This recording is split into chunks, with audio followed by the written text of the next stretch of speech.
Hi, I'm Lindsay with Apt for Music, and this is San Diego Artistry Amplified. We're so happy to be joined by Velvet Glow this evening. Hi, Velvet Glow. We're Velvet Glow. We're a little indie band from here in San Diego. My name's Rogelio. I play guitar and I sing. My name is Willie. I play the synths. My name is Joshua, and I am rhythm guitar. My name is Nick, and I play drums. I'm Sydney, and I play bass. And who are some of your creative influences? It'll be like Mac DeMarco, Tennis, Inner Wave. And I know Mac DeMarco is a very technical guitar player, so do you try to incorporate a lot of really technical riffs, or how do they play in? I feel like when I write riffs, I kind of try to turn off all the nerdy stuff, like all the technical stuff, because I feel like it kind of takes away of it sometimes. I feel like if you're trying to play something really complicated, it doesn't necessarily mean it's better. Yeah, you want to be in the flow of what's kind of coming rather than focus really hard on, was it perfect? Was it exactly what I was going for? Yeah. What does your creative process look like when you're writing songs? Usually it's just us two. Yeah, we lock ourselves like in his little studio that he has over here in East Lake. We pretty much lock ourselves in. We get little set up with some fun stuff, like some drinks, some snacks, and then we begin. Depending on how we feel or what our friends are going through, we just take that in.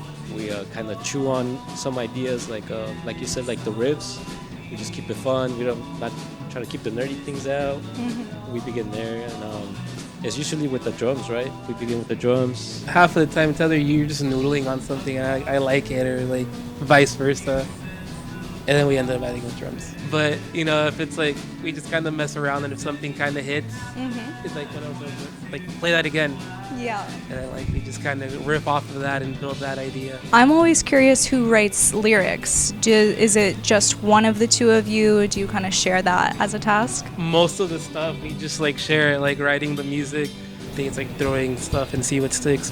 Recently, part of our new releases that are going to come out, these guys were incorporated as well, and he was a part of the lyrics for one part. For the lyrics, me and him, we say something and it's too simple, so we chew on it. We sit around, like I said, we close ourselves in the room for hours, and then just try to make sense and make it fun and make it subliminal at times. One of your newest songs is "You Did Well." Yes. Is that how that song was made? Locking yourselves in that room and just seeing what came out? We locked ourselves in for that, but then the lyrics were we know someone that's going through a really toxic relationship or something, and gonna write about it, What has your experience in the San Diego music scene been like?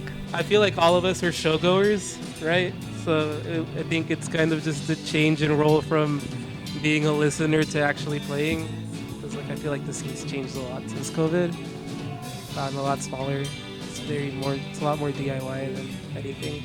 Indie music isn't as prominent as it used to be pre-2020. Do you have any favorite venues to either see shows at or play?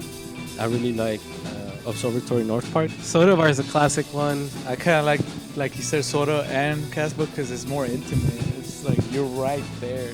Brick by Brick, because I go to a lot of metal shows and stuff like that. I think my favorite venue, Liberty Station, is this room right here. Look at this, at this thing. It's beautiful. Heck yeah. Someone had to shout out the obvious one. Yeah. And one last question for everybody. What would you say to a young person just getting into music? How do you encourage yourselves to keep going? And is it worth it to stick with something that's really hard to learn for a long time? Consistency, just do it. That's it. Yeah, just keep doing it. I feel like music doesn't have to be hard. Just write about stuff that goes around. Just keep doing it. It's like building a muscle. And don't be shy to ask for help. And I started at age 19. I know it's for young people, but just don't be afraid to ask for help. It's cool to rock and roll. People are here to help you, and it's always fun. And we're always having fun. It's always fun. It's as cheesy as that, but music's fun. And just ask for help if you need it. If you love it, gotta go for it, and most importantly, just try something, whether it's new, something simple or hard. Just the point is, try to put yourself in there, and if you fail, you fail, then that's that. If you make it, you make it. But the point is, you just gotta try something, and from there you can figure everything out. Drink water. Stay hydrated. You gotta stay hydrated. There you have it from Velvet Glow. Keep going and make sure to check them out on Instagram and Spotify. Do you have anything you want to shout out? Any music or shows or anything? Shout out you guys for having us. It was fun. It's a great way to start this new room. Start Yes. First Fridays here. Yeah, thanks for Everything was blessing fun. it with your presence for the very first show in Studio Thanks 101. for letting us bless it. Well, thank you so much for joining me. Once again, I'm Lindsay. This is San Diego Artistry Amplified with Apt for Music, and we just interviewed Velvet Glow, who headlined at April's First Friday. Thanks so much.